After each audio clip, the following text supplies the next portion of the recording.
Hello and welcome back to Galverton Parkway. I'd like to thank everybody that's subscribed to my channel so far.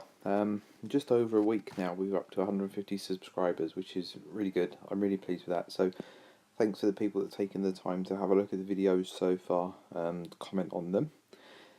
Today's video is going to be something slightly different to normal. No layout tours or actual looking at my layouts today.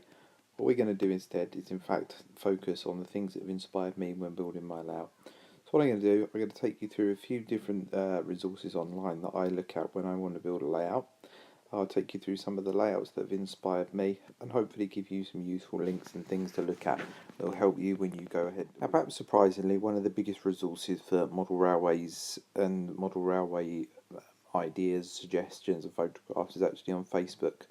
And I'll start us off with a group that I actually am an administrator on and run myself along with a couple of other people, just to give you an idea of the kind of groups that are out there. I'm not saying this is the best group, but it's one that I created to get people that are into the same kind of modelling as I am together and hopefully make it as relevant as possible for people. So this is the Modern Image Model Railways group. If you just search for that in Facebook, you'll be able to find that quite easily. There's a lot of different stuff, links come up on here, people contributing to the page. It's always good to see what other people are doing. So have a little look at that group as a starting point, and hopefully you'll find some stuff that will inspire you on there. The first layout I'm going to show you is Junction Road TMD. Now this layout's been built by one of my friends, John, and he's one of the main inspirations behind my work. I'm going to just introduce you to the layout and show you a few things on here that have given me inspiration. I thought it was probably a good idea just to point out to you again that this layout is on Facebook. Facebook is a rich resource for different layouts, etc. There's loads of stuff on Facebook that you can get model railways wise. So as you can see here, I'm just scrolling through some of the pictures of John's layout. It's one of the best layouts out there for traction maintenance depots. Being a modern image modeler myself, I can get a lot of inspiration from this. The detailing level on here is absolutely superb. John's been kind enough to, in a way, mentor me with regards to my weathering, etc., and has really helped my skills come along as a modeler. So what I would recommend you do is have a look through these pages. The detail on this layout is absolutely phenomenal, and there's absolutely tons of little bits and pieces that you can draw inspiration from and steal ideas from. I know I'm guilty of it. John knows I rob his ideas, but I don't think he holds it against me, so happy days really. But yeah, have a look through this. The layout, you can see it's been modelled in various different eras, so it's really versatile, well worth a look. You could spend quite a long time going through all of these pictures. The layout I'm going to introduce you to, what page I'm going to introduce you to, is the page of the Little Layout Company. Now this covers many different layouts. This company is run by Neil Mason, and he's a guy that's given me a lot of help when I first started out railway modelling properly in 2012. Gave me lots of help with scenic ideas and techniques, etc. So I'm grateful to him for his assistance. Have a little look through his page. There's loads of layouts that he's built here that are particularly good. Ones that I like, the ones that I think are the best that he's built. You've got Thornley TMD, which was a fantastic layout, and there's my other favourite ones, Deepin Lane TMD, which the track plan for Talbot Lane is based on. And there is also my other favourite layout on here, if I can find it, is Eddington Yard. Again, this one is featured in magazines. It's fantastic stuff. So I'll just show you through a few of the pictures here so you can see the kind of stuff that Neil does and the standard of his work. So he takes you through the build process in these albums. So I'll go to some of the more completed pictures so you can see what it looked like when it was done. Just have a quick flick through. As you can see again, this is a brilliant resource to have a look through for ideas. Loads of bits and pieces and inspiration that you can draw from Neil's work. Well, incidentally, there's the details of his Facebook page and website, so if you've not got the confidence to build a layout yourself, perhaps give Neil a shout. I'm sure he'd be more than happy to build you a layout. Coming off of Facebook now and over onto the internet, this is a website you should look at, World's Green TMD. A layout built by James Makin. It's a fantastic layout for modern image modelers. Loads of inspiration on here. Have a look at some of the cameos that James has done. Look at his weathering. Have a look at the detailing he uses. He'll show you how all the little details bring the models to life. Plenty of tutorials and excellent hints and tips on here. Familiarise yourself with this and James's work. It's absolutely brilliant. Okay, so this is a website I'd also recommend you look at. Web. It's an online forum with hundreds and hundreds of contributors. There's lots and lots of content on here, lots of brilliant modelling going on. There's one section on here in particular that's useful if you want some assistance with ideas for layouts and looking at people's layouts, which is the layout topics section. So I'll just click that tab now and we'll go through. So if you have a look on here, as people update threads on their layouts, it'll post them to the front of the thread update, and you can go in there and just pick out ones that you like. I've got a few layouts on here that I follow that are of particular interest to me. So what I do now, I'm just going to I randomly select one. I'm not saying that the layout that I select is going to be a layout you should follow. I'm just going to show you sort of the format it follows. So if you just click people here, just put the stuff up for their layouts on. You can click onto the page, onto the layout, and people have online discussions about their layouts here. There's all sorts goes on.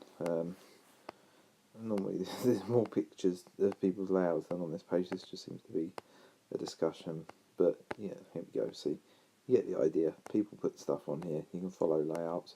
A few layouts on here worth following. I would say probably the ones that you want to look for on here are New Bryford, and there's probably Loftus Road is another good layout to have a look at there if you're interested. Gowerton Parkway's got a thread on here as well, but I'm not very active on it anymore. I found that keeping that thread up to date was becoming a bit of a bore and a lot easier to do on Facebook.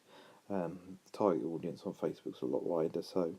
But anyway, like I say, a lot of people do use this and update their layouts on here. So have a look. Back onto YouTube now. Now, if you're watching my videos, you've seen these, unless you've been living under a rock. Everard Junction, I'm not going to spend long talking about it because you probably know about it. Great channel, loads of information, hints and tips on there. Particularly good for how-tos. Shows you a lot of techniques on there that will help you out as you start your journey into railway modelling. Now, one of the biggest tips I can give you for railway modelling is to research the prototype, and one of the best sites for helping you do this is Flickr. Now, Flickr's awesome. Plenty of people put loads of content on here. Pictures of real engines, locomotives, pictures of their models, pictures of this, pictures of that. Excellent stuff. You'll also find on here that there's actually a lot of groups that you can join. So one of the main groups that I'm a member of here is this EWS 1997 to 2000 group. This group focuses on pictures from the model, from the era that I actually model. So this is brilliant, and it helps me big time. If I want to weather a model, I will look for pictures on Flickr.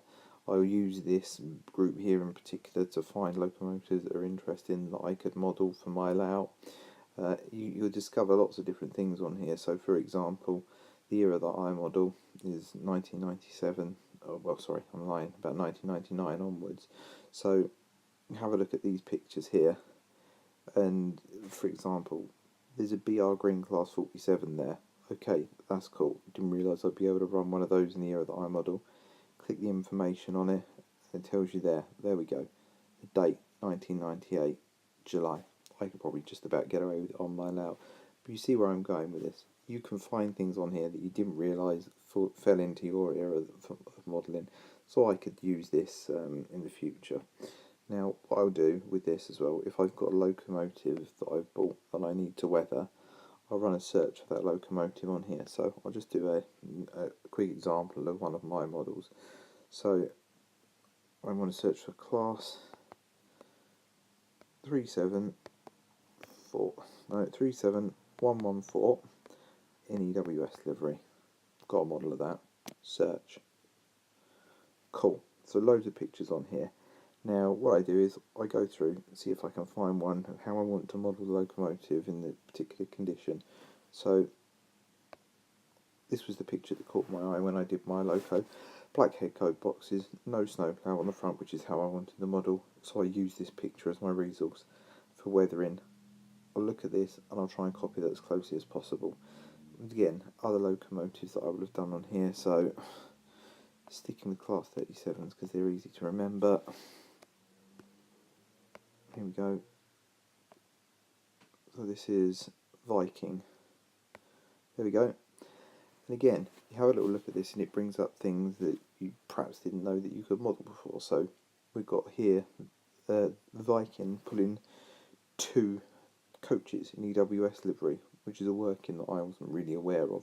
But you look at this and you think, oh great, I could perhaps recreate this. That's something that would fit on Talbot Lane. So again, look at the information tab and it should give you, if the poster has done it, yep, some more details on here. So saying here that this was 2002 and that these are barrier vehicles. So it gives me then some option to research further. You see where I'm going with this.